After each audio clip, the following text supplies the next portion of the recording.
Hello, Unity Spiritual Community of Central Oregon. I am Ray Davis, and I will give the Sunday morning talk on September 21st.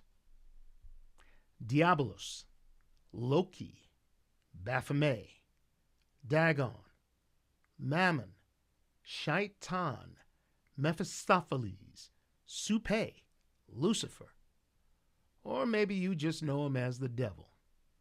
Well, that rotten rose by any name still stinks. Or does he? What if I told you your encounters with that lousy lot is actually a blessing? That with just a wee tweak of your attention, you can turn your "oh no, not again" into "oh yes, this is going to be good."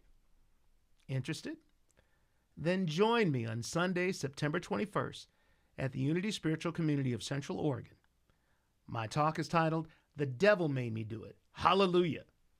We'll discover some ageless wisdom teachings, some symbolism, a little Hebrew, and sacred principles and practices that, when embodied, will keep you high-stepping on the path of liberation.